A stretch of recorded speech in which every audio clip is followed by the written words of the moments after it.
AI 时代的软体开发其实是一个哲学的问题。假设有一天写程式变得像打字一样简单，你只需要告诉 AI 帮我做一个购物网站，帮我建立一套公司内部的管理系统，或者帮我把这个工作流自动化，几分钟后，一套可以运作的产品就会出现在你面前。那么到了那一天，软体工程师最重要的能力还会是写程式吗？我认为不会。当技术实作不再是最稀缺的资源，软体开发真正困难的部分才会逐渐浮上水面。我们究竟应该解决什么样的问题？谁的需求值得被优先满足？什么才算是一个更好的系统？效率提高之后，代价又由谁来承担？所以 AI 时代的软体开发表面上是一个技术问题，但它的底层其实是一个哲学问题。过去，软体开发的最大门槛是实作能力，你必须学习程式语言、资料结构、演算法、资料库、伺服器、网络、安全性以及各式各样的实操框架。即使你已经非常清楚使用者需要什么，也不代表你有能力把它做出来。但 AI 正在改变这个前提，它不只是帮你补全几行程式码，而是逐渐参与需求拆解、架构设计、界面生成、测试、除错，甚至部署。原本需要一个团队花上几个星期完成的工作，未来只可能需要几天甚至几小时。当然，这并不代表技术知识会从此失去价值。相反的，当生成程式码变得非常便宜，判断这些程式码是否可靠、安全以及能不能长期维护，反而变得更加重要。但是，工程师的价值重心确实是正在发生改变。以前最值钱的问题是我能不能把它做出来，未来更值钱的问题则是这件事到底值不值得做。这种转变其实和人的生命很像。当一个人连吃饱都是问题的时候，他最关心的就是生存。但当基本生存得到保障之后，他就会开始思考：我想要成为什么样的人？我做的事情有什么意义？我应该把有限的时间放在哪里？软体开发也正在经历类似的转变。当做不做得出来不再是主要问题，我们便不得不面对更高一层的问题：这个产品是真的改善了人类的生活，还是只是在制造更多的通知？这个功能是真正解决了使用者的需求，还是只为了提高停留时间？这套自动化是真的消除了无意义的劳动，还是把成本转嫁给了更弱势的人？技术可以告诉我们可以怎么做，但技术无法单独回答应不应该这样做，而这个应不应该就是哲学开始介入的地方。AI 可以大量产生程式码，却不会自动产生真正有价值的需求。很多失败的产品并不是因为技术做不到，而是因为一开始就理解错了问题。例如，使用者说：“我需要一个更快的报表系统。”但他真正需要的也许不是报表，而是更快地做出决策。客户说：“帮我加入一个 AI 助理。”但他真正想解决的也许不是聊天，而是资讯散落、责任不清，以及工作流程不断被打断。需求从来不只是一句功能描述，需求背后有使用情境，有行动动机，有利益冲突，有组织文化，也有人的情绪。因此，未来真正能够脱颖而出的人，不一定是写程式最快的人，而是能够做到3件事的人。第一，看见别人还无法清楚表达的痛点。第二，把复杂的问题转换成可以验证的假设。第三，用最低的成本建立解法，快速确认它是否真的创造价值。AI 降低的是制造答案的成本，但是找到正确问题的能力仍然非常稀缺。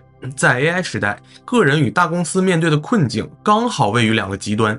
个人的问题是资本、时间、资料、品牌与发散能力都非常有限。你可能有一个很好的创意，却没有足够的资源把它推向市场。但是个人的优势是速度快、包袱少，而且能够非常贴近一小群人的真实需求。AI 让一个人第一次有机会拥有接近一支小型团队的产能，大公司的情况则刚好相反。他们拥有资本、人才、资料、客户与基础设施，却经常因为组织规模过大而变得缓慢。一个看起来非常简单的功能，可能需要经过多个部门、无数场会议、预算流程、权限审查以及风险评估。如果我们把一家公司看成一套程式，大量的部门与流程就像是彼此缠绕的模组，任何一个微小的修改都可能牵动整个系统。大公司想做的往往不只是单纯裁掉一个人，而是降低组织之间的耦合，让决策重新变快。然而，人不是程式模组，这正是工程类比开始失效的地方。在软体工程里，我们喜欢模组化、解构、删除冗余。以降低复杂度。如果某一段程式没有作用，我们可以把它移除；如果两个模组依赖得太深，我们可以重新设计它们之间的界面。但是社会并不是一套可以停止的服务，然后重新部署程式。一个组织里面看似多余的职位，背后可能是一个家庭的收入，一个地区的消费能力，或者是一套从来没有人正式记录却一直维持系统运作的隐性知识。一项从财务报表看起来效率低落的公共服务，也可能正在保护一群没有市场议价能力的人。这也是为什么当企业管理者或政治人物试图用纯粹的工程思维改造组织或政府时，经常给人一种冷血的感觉。问题不一定出在追求效率本身，真正的问题是把人当成了可以任意删除、替换以及重新配置的元件。自然科学追求的是可以重复、可以测量的规律，人文与社会科学面对的却是会感受、会反抗、会改变行为，也会追问公平与尊严的人。一旦我们面对的对象是人，效率就不再是唯一的评估标准。这里牵扯到一个在科技圈非常流行的概念，叫做第一性原理。第一性原理的价值是帮助我们拆掉那些习以为常却未必合理的假设。例如，一个流程真的需要7层审批吗？一个产品真的需要20项功能吗？一个团队真的需要用3个月才能验证一个使用者的需求吗？这些问题都非常值得问，但是第一性原理有一个容易被忽略的限制，那就是你选择哪些东西作为最底层的事实，本身就是一种价值判断。如果你只把成本与产出视为事实，那么裁减人力可能永远都是最合理的答案。但是如果你同时把人的安全感、制度信任、知识传承与社会稳定纳入考量，答案就会完全不同。所以真正成熟的第一性原理，不是把所有问题都变成数字，而是先承认并不是所有重要的东西都能被完整量化。这也是我最开始思考 AI 时代真正需要的软体人才究竟会是什么样子。我认为未来最有价值的软体人才，可能不再只是单一意义上的工程师，而更像是一种产品哲学家。他们仍然理解技术，知道系统如何运作，也能够判断 AI 生成的内容是否可靠，但是同时他也必须理解人性、商业、组织与伦理。我们现在正在优化哪一个指标？如果这个指标被极度优化，会产生什么副作用？这个系统让谁获得了更多的权利，又让谁失去了选择？我们解决的真的是使用者的问题，还是只是解决了公司方便衡量的问题？能够提出这些问题的人，才有可能在 AI 大量提供答案的时代，持续创造真正有价值的产品。AI 不一定会让软体工程师消失，但是它一定会重新定义工程师。当程式码变得越来越便宜，单纯执行需求的价值就会下降。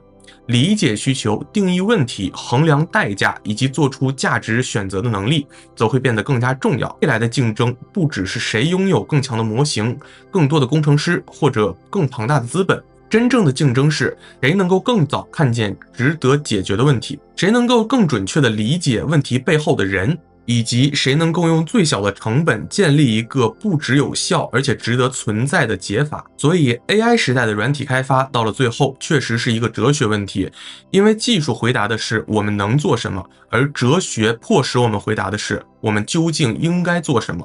如果每一个人都能够使用 AI 去制作软体，你认为最稀缺的能力会是什么？欢迎在留言区分享你的看法。如果你喜欢这类从科技、商业、哲学交叉思考的内容，也可以订阅我的频道。我们下一支影片再见。